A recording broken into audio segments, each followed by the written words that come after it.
This is quite interesting. And it talks about people like Diane Fossey who are committed to go and work in nature and advocate for animals. It says, in general, people who are drawn to nature and become animal lovers fall into two groups, which might be described as the Shakespeareans and the Thoreauvians. I think there's a reference to Paul Thoreau. The Shakespeareans consider man and his works to be part of nature. While loving animals, they have warm, positive feelings towards people too. The animal love of the Thoreauvians, however, is inversely proportionate to their compassion for their own kind. Often their problems with people and their sometimes extraordinary empathy with animals can be traced to a lonely childhood. Most fanatical animal lovers, such as the militant British animal rights activists who sneak up on fishermen and push them into the river, are Thoreauvians. Another example is Joy Adamson, who did a great deal for lions, but was killed by one of her African workers, whom she had abused terribly, in a crime that may resemble Diane Fossey's murder. Joy Adamson, if you know the film Born Free, lion lady, who she was killed by one of her African workers because he complained about not getting paid, so she shot him. And he didn't like that, so he shot her back and killed her. She would shoot people who annoyed her, and then she would pay for their treatment, and then she would pay them to sort of hush it up, apparently. So there you go. These are the sorts of people who want to... Is Jane Goodall, the British chimpologist, is she from the same fold? Is she? Yes, that's right. They were all Leakey's girls. Right. And this Estonian, I think, lady or Lithuanian lady as well. But, they were all there to, essentially, I mean, Leakey was essentially pushing the out of Africa theory and wanting to arrange people's understanding of the world based on that. And so is his choice specifically to recruit women into that sort of like particular forms of anti-humanistic kind of women and particularly single women, who he thought were better than men at empathizing with wild animals. Right. Yeah, Gorillas in the Mist was kind of... I remember it was one of those things that my mother, she'd always say, "Oh, Gorillas in the Mist, I love that." That kind of thing that older generation did. Another thing like that was Louis Armstrong's "What a Wonderful World." It'd come on, everybody would sigh and be like, "Oh, I love this." And I remember Gorillas in the Mist was something like that at a certain like in the late 80s or early 90s, whenever it was. That's right. Yeah, it's curious, very curious. Okay, let's get. It's also, I mean, don't take this. This is going to sound very politically incorrect, but this attitude that Fossey had towards the guerrillas, I reckon there's another subset of the left who take this attitude basically with foreigners, right? Oh yeah. Whereby, I mean, you get bizarre scenarios like, the famous ones in Germany or Sweden of women defending their rapists and things like that because, they want to protect the image of the gentle savage or whatever. It's kind of a strange thing. I wonder if it's something that specifically women have. Yeah, well, there's a lady called Kelly Harcourt. She was actually the daughter of Jimmy Stewart, the Hollywood film actor. She married a British zoologist called Sandy Harcourt, and she talked about Diane Fossey. She said she had a perfectly colonial attitude towards the Africans. On Christmas, she'd give them the most extravagant presents. Other times, she'd humiliate them, spit on the ground in front of them. Once, I even saw her spit on one of the workers, break into their cabin and accuse them of stealing and dock their pay. Two of the researchers left the compound where she worked because of the way she treated Africans. And she actually went on further, and she said sometimes she would torture them. She said, quote, she would whip their balls with stinging nettles, spit on them, kick them, put on masks and curse them, stuff sleeping pills down their throats. She said she hated doing it and respected the poachers. These are the poachers who were generally trying to poach antelope, and they would put up nets in the jungle, and she would take the nets down. She respected them for being able to live in the forest, but she quite got into abusing them. Essentially, she felt guilty that she did, but she hated them because the nets, hurt the gorillas that she was looking after. So yeah, she liked gorillas more than Africans, is what you're saying. Yeah, absolutely. Yeah, I mean, there's literally a scene in Gorillas in the Mist where she captures these poachers who have killed her favorite ape, Digit, and she conducts a mock execution. She puts a rope around one of the necks, sticks the guy on a chair, and she kicks the chair away from under him. And of course, the rope isn't tied to the tree, so he falls to the ground. He gets the shock of his life. Is there a special extended X-rated edition of Gorillas in the Mist with deleted scenes, including where it goes full borderline personality? Yeah, absolutely. BPD Girls in the Mist. Mental. Yeah. It is, she wrote, as if I have finally discovered paradise. It was in Rwanda. Fossey now retreated from almost all human company.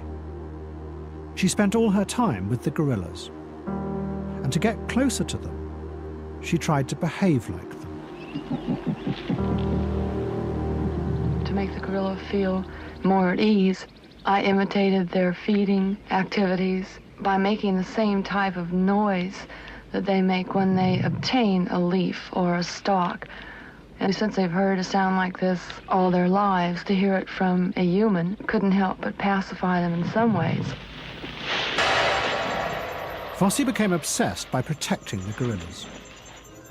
She tried to create a world where they would be perfectly safe, not just from poachers, but from all human beings.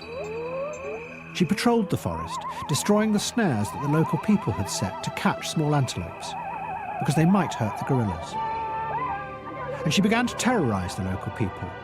She kidnapped them, spat on them and hit them, and sprayed them with tear gas. She also put on a mask and told them that she was casting black magic spells.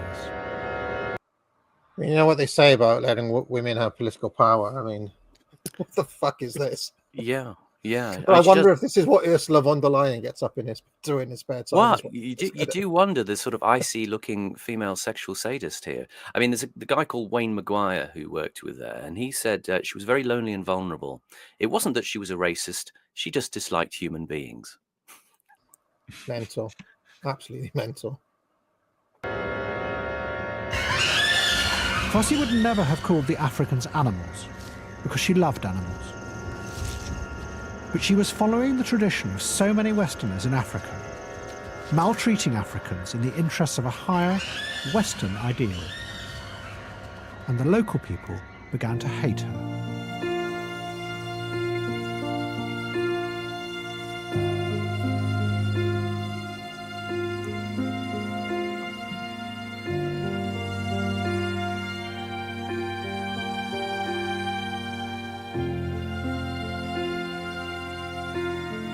That's Metz, isn't it? Yeah. Nice little tipple.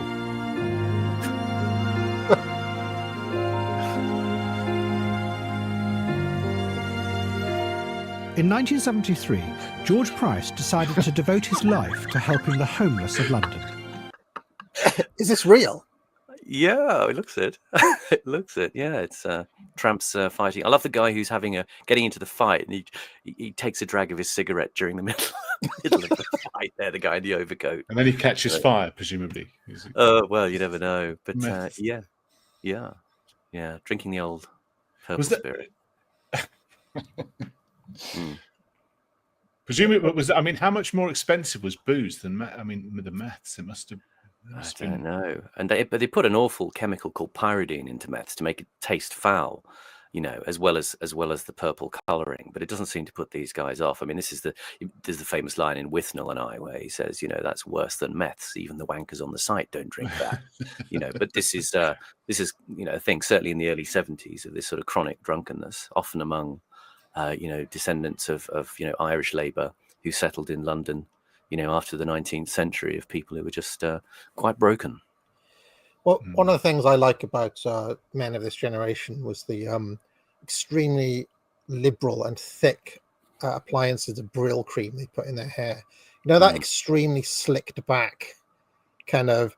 I remember when I was in Cub Scouts, the Arcala, who wouldn't always be there, Mm. was this ancient guy, and he'd come in, and his hair was all like, it was basically wet with Brill cream, and he didn't really have enough of it to do this with, but he was still doing it, balding, wet Brill cream, and then his nails were yellowed with nicotine stains. You know, kind of like, you know, it was proper 80s. The other thing I remember that you don't see so much from that era was the old man smell in the bus. Do you ever go on a bus and there was like, you know, you get an old man and they had there was that old man smell. Well, there's two types of old man smell, isn't there? There's the ones who obviously don't go to the toilet, don't have a bath or anything, and they smell of wee. And the old man smell chemically, there's a substance called nonanol, which is produced when the skin starts to undergo a process very similar to what you have with corpses, where the skin goes waxy. And it's true. Look it up. It's you know, when lipids break down, they turn into a kind of waxy substance, and they have this slightly stale smell, and that's what the old man smell is. See, this has got to me up. This has got to be the only show on YouTube where you get the science behind the old man smell. There you go. Yeah, look it up. Where's it on? Like, you don't get that anymore. I just recall reading about it, but you do notice. I mean, I go into shops and there's guys there, sort of in their 60s and 70s, who are clearly sort of living on their own, don't look after themselves, smell terrible. It's usually a kind of uric smell.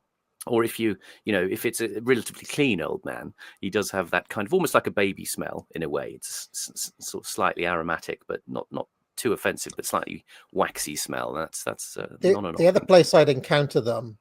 The old man with the old man smell, the one you're describing, not the urine one, the more authentic old man smell. Yeah. I remember in the local library there was a reading room where they'd have the day's newspapers with those giant, like it was like that big reader thing, and there'd be old men who'd go and spend the day basically in the reading room of the library reading the newspaper. They'd be there all morning.